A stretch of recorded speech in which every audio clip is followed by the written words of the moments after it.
People have talked about, is this the best line since Alfredsson, Spezza, and Heatley? So I went back and looked at the Alfredsson, Spezza, Heatley line's best year, which was 05-06, where they averaged the most points per game, not necessarily their most points per everybody. But anyway, this was their best line. So Alfredsson is at 134. So 1.34 points per game. Spezza is 1.32. Heatley's 1.26. They all, two of them had 103 points. That's Heatley and Alfredsson. So Batherson, Tkachuk, Norris, they are averaging, like, Batherson's 1.33, Tkachuk is 0.96, and Norris is 0.85. Before we crown them like the best line ever, there is a huge discrepancy where we're talking about, oh yeah, 2-time 50 goal scorer and guy Calder Trophy winner and guys who have recorded 100 points. I do like the line. I think it's fun to watch. Yeah. But I think putting it in perspective of that, how dominant that Alfredsson, Spezza, Heatley line was, just brings it to a whole new level.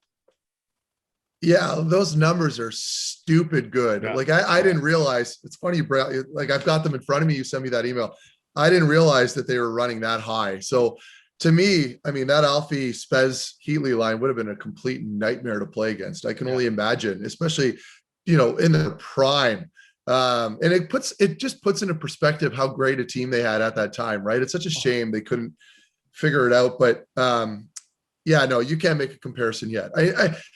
It's a great discussion to have, and it's neat that we can even kind of have them in the same conversation, because that's how good the Batherson, Tkachuk, and Norris line have been for the Ottawa Senators. Obviously not on that level, but this is something to watch, and this is what I touched on earlier when I say you need to keep these guys together to let them grow. They're only going to get more and more dominant as they go, and another good benchmark or kind of standard that you can compare them to, like the Bergeron line with Marchand, obviously over the years. Krejci kind of was interchanged through that line, but you allow guys to grow up together like that, and the same applies on the back end on defense. Everything becomes automatic. When I used to go get pucks in the corner, and I was playing with Eric, particularly in our second, third seasons together, and beyond that, everything was automatic. I knew where Eric was going to be every time I went to the corner to try to win a loose puck battle. And and I say this all the time, it's like I had two low centers to choose from. And Eric, I knew his voice, obviously. I knew where he was going to be on the offensive blue line, and his positioning was going to be. The same applies for your forwards. And you're seeing it now when that Batherson line is running the cycle. That to me is the biggest indicator. Forget about their defensive game, which is surprisingly and very undercover good. Offensively in the ozone, when they're running their little cycles, you can see where Brady kind of will sag out into that little soft spot by the dot for a little one-timer.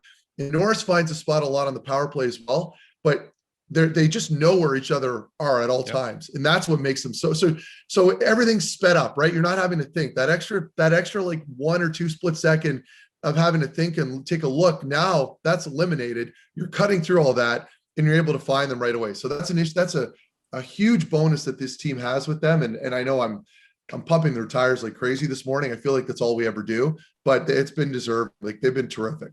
Yeah. And going back to the Alfie line, like it was, I don't know if we appreciated maybe enough of how dominant it was at the time. We're like, yeah, they're pretty good. But when you look back, like you could see that they figured out plays 2 steps ahead of everybody else. But the one thing I always saw was Spezza was always going to feed the puck through the crease to Danny Heatley, and everybody knew it was coming, and it still finds a stick and it still goes in. And that's the stuff I'm like, why are you guys trying? So I remember asking like the other team, like, it's coming. He's like, we can't stop it because you got Alfredsson waiting there waiting to do a one-timer. Like they just make plays that nobody else can make. Yeah. And that's, and a great example to your point, Wally, would be when I would play against, when we would play against Tampa, and Kucherov still does it. Mind you, he's been hurt now for a couple of years, but we always knew where he was going to be for his little one-time spot on their power play, which would be on my side. It would have been on the left side of our left side of the ice. And it's his little office. Same with Ovechkin. You know where he's going to be standing all the time. But because the puck gets moved around so much, and these guys have such great chemistry, that you have to adjust. You can't just have a guy standing there the whole time, right? So eventually the puck finds its way across. And it's, as you mentioned, with Heater, how he was always there in that same spot on that insane angle that he would hit. And it was like clockwork. They'd find it. And you got to be able to bury it, right? It's one thing to talk about it and be like, well, it was such a great setup play every time, but to be able to put it away every time the way he did is very impressive. Like 50 goal scorers in the National Hockey League. I'll use your Oh. term. They're like unicorns now, right? They just don't come along anymore.